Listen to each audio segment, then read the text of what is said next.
ನಮಸ್ಕಾರ ಸ್ನೇಹಿತರೆ, SLC pass ಆದವ್ರಿಗೊಂದು ಒಳ್ಳೆ ಅವಕಾಶವನ್ನು ನಾನು ಹೇಳ್ತಾ ಇದ್ದೀನಿ. ಡಿಪ್ಲೊಮಾ ಇನ್ ಟೆಕ್ಸ್ಟೈಲ್ ಟೆಕ್ನಾಲಜಿ 3 ವರ್ಷಗಳ ಕೋರ್ಸು, 4750 ರೂಪಾಯಿ ವರ್ಷಕ್ಕೆ fees. SC hostel facility, general merit, SC ST ಎಲ್ಲರಿಗೂ ಉಚಿತ 3 ವರ್ಷದ ಕೋರ್ಸು. 12-13 ಸಾವಿರ ರೂಪಾಯಿ ನೀವು ಖರ್ಚು ಮಾಡಿ ನೀವು ಡಿಪ್ಲೊಮಾ ಮುಗಿಸ್ಬಿಟ್ರೆ 100% ಪ್ಲೇಸ್ಮೆಂಟ್ ಗ್ಯಾರಂಟಿ. 100% ಪ್ಲೇಸ್ಮೆಂಟು ಎಂತೆಂಥ ಇನ್ಸ್ಟಿಟ್ಯೂಷನಲ್ಲಿ ನಿಮಗೆ HAL, ISRO, DRDO ಅಂತ ದೇಶದ ಪ್ರತಿಷ್ಠಿತ ಸಂಸ್ಥೆಗಳಲ್ಲಿ ನಿಮ್ಮನ್ನು ಕಾಯ್ತಾ ಇದ್ದಾರೆ. ಟೆಕ್ಸ್ಟೈಲ್ ಟೆಕ್ನಾಲಜಿ ಮಾಡೋರು ಯಾರೂ ಇಲ್ಲ ಈಗ. ಎಲ್ಲ ಸಿವಿಲ್ ಇಂಜಿನಿಯರಿಂಗನ್ನು ಮರೆತುಬಿಟ್ಟು ಎಲ್ಲ ಕಂಪ್ಯೂಟರ್ ಸೈನ್ಸ್ ಹಿಂದೆ ಹೋಗಿ ಬೀದಿ ಗಲ್ಲಿ ಅಲಿತಾ ಇದ್ದಾರೆ. ನೀವು ಆ ಥರ ಅಲಿಯೋಕ್ಕೆ ಹೋಗಬೇಡಿ. ನಿಮ್ಮ ಹತ್ರ ದುಡ್ಡಿಲ್ಲ, ಸಾಲ ಮಾಡೋಕ್ಕೆ ಹೋಗಬೇಡಿ, ಅಪ್ಪ ಅಮ್ಮನ ಹಿಂಸೆ ಕೊಡಬೇಡಿ.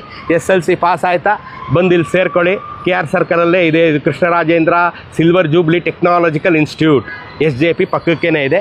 4000 ರೂಪಾಯಿ ಕೊಟ್ಬಿಟ್ರೆ 1 ವರ್ಷ ಹೇಳ್ಕೊಟ್ಬಿಡ್ತಾರೆ. ಹಾಸ್ಟೆಲ್ಲು ಫ್ರೀಯಾಗಿರುತ್ತೆ. ಬಂದು ಓದ್ಕೊಂಡು 3 ವರ್ಷ ನಿಮ್ಮ ಬದುಕನ್ನು ಹಸನಾಗಿಸಿಕೊಳ್ಳಿ. ಇವ್ರ ಕಾಂಟ್ಯಾಕ್ಟ್ ನಂಬರ್ಸ್ ಎಲ್ಲ ಇಲ್ಲಿ ಕೊಟ್ಟಿದ್ದೀನಿ. SLC ಎಕ್ಸಾಮ್ ಇನ್ನೇನು ಶುರು ಆಗುತ್ತೆ. ಮುಗಿಸಿದ ತಕ್ಷಣ ಆ ಕಡೆ ನೋಡ್ದಂಗೆ ಇಲ್ಲಿಗೆ ಬಂದು ಡಿಪ್ಲೊಮಾ ಮಾಡಿ ನಿಮ್ಮ ಬದುಕನ್ನು ಹಸನಾಗಿಸ್ಕೊಳ್ಳಿ. ಧರ್ಮಿ ಹೇಳ್ದಾಗರು ಅದಕ್ಕೆ ಮಾಡಿ ಹೆಂಗೋ ಲೈಫ್ ಸೆಟ್ಲ್ ಮಾಡ್ಕೊಂಡಿದ್ದೀನಿ ಅಂತ ಆಮೇಲೆ ನೀವು ನಾನು ನೆನೆಸ್ಕೊತೀರ ಅಲ್ವಾ? ನಮಸ್ಕಾರ.